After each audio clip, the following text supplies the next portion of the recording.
Hello, my name is Laura Pinault. I'm the program director at the University of Kentucky, and I'll be talking today about ultrasound physics keyword reviews for our UK Anesthesiology YouTube channel. Here are the ABA basic keyword content outlines for principles of ultrasound.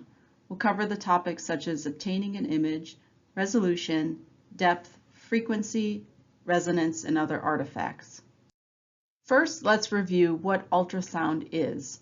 Ultrasound is a high-frequency sound wave above 20 kilohertz. Medical ranges of ultrasound probes go between 2 and 15 megahertz. It is produced by the piezoelectric effect. What that means is that electricity is used to excite crystal materials within an ultrasound probe. This excitation causes mechanical deformation of these crystals, and they emit sound waves. The sound waves then propagate through tissues and can be reflected, absorbed, or scattered. Any energy that returns to the transducer mechanically stresses the crystals again and generates electrical signals. These electrical signals are then converted by software into the images that we see. Remember that to best image an underlying structure, you want the angle of inclination, or the angle of the probe on the tissue plane, to be nearly perpendicular to the structure of interest, as that will capture most of the ultrasound beams that return to the transducer, and less are therefore scattered away.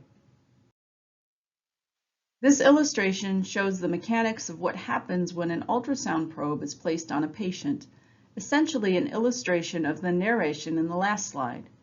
You will notice that ultrasound wave transmission generally requires a coupling medium to propagate waves through tissues of varying densities.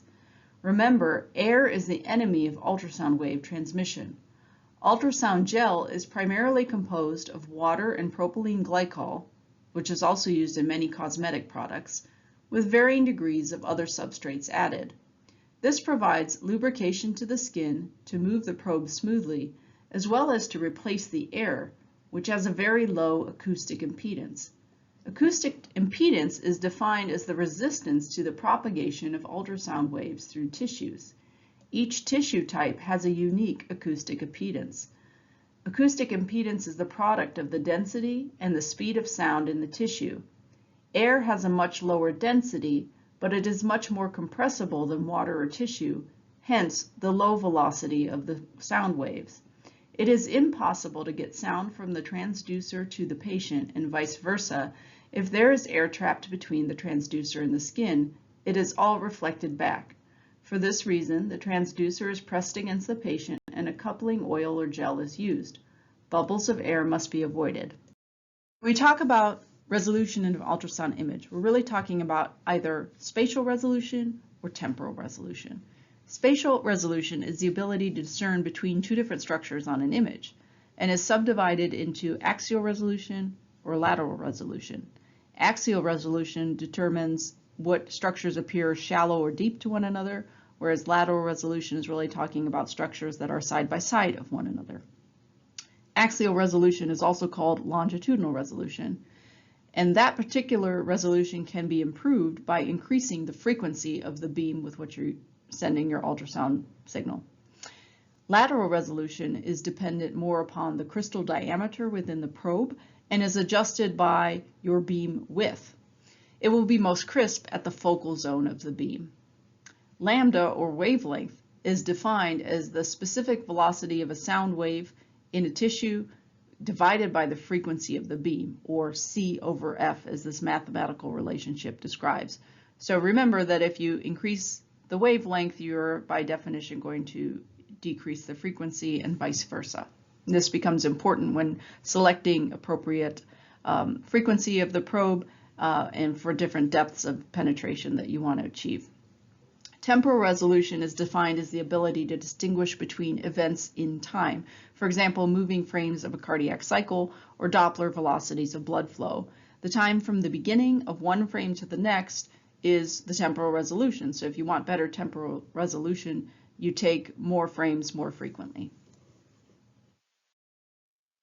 Ultrasound probes come in various frequencies.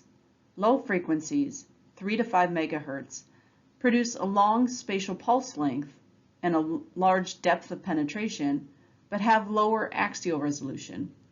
High-frequency transducers, typically in the 8 to 15 megahertz range, have a shorter spatial pulse length, or shorter depth of penetration, but higher axial resolution.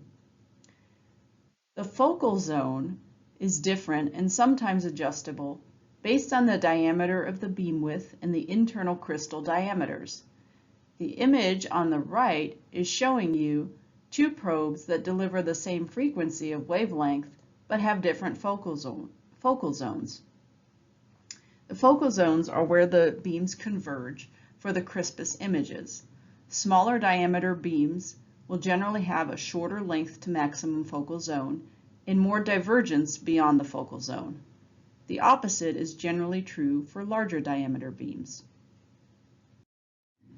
This slide is another nice illustration of the characteristics of ultrasound beams and talking about near zone, far zone, and focal length, but this time instead of comparing two probes of the same frequency, we are comparing high and low frequency transducers, for example. You will notice that higher frequency transducers tend to have a narrower beam width, and lower frequency transducers have a wider beam width. The higher frequencies have a longer near zone length, which enhances resolution at the shallower depths. The converse is true for lower frequency transducers, which maximize depth of penetration, but have lower resolution in the near zone. Probes can additionally be modified to have a focusing zone. You will notice this on phased array probes used for cardiac ultrasound, for example, where you can manually modify the region of focus using knobs on the machine for maximal resolution at different points of interest. The graphic on the right shows the generally inverse relationship between resolution and penetration. You can't have it all. If you want to greatly increase your resolution, you will get less depth of penetration, and the converse is true. The final keyword point is to discuss ultrasound artifacts, of which there are many. On this slide, we're going to talk specifically about resonance and reverberation artifacts. Reverberation artifacts occur when sound waves bounce back and forth between two surfaces, creating multiple echoes. These echoes appear as parallel lines on an image, giving the appearance of multiple objects or structures, when in fact they aren't there. Reverberation artifacts are common in areas where sound waves encounter multiple layers of tissue or air. Lung POCUS is in fact based on artifact, as air has significant acoustic impedance.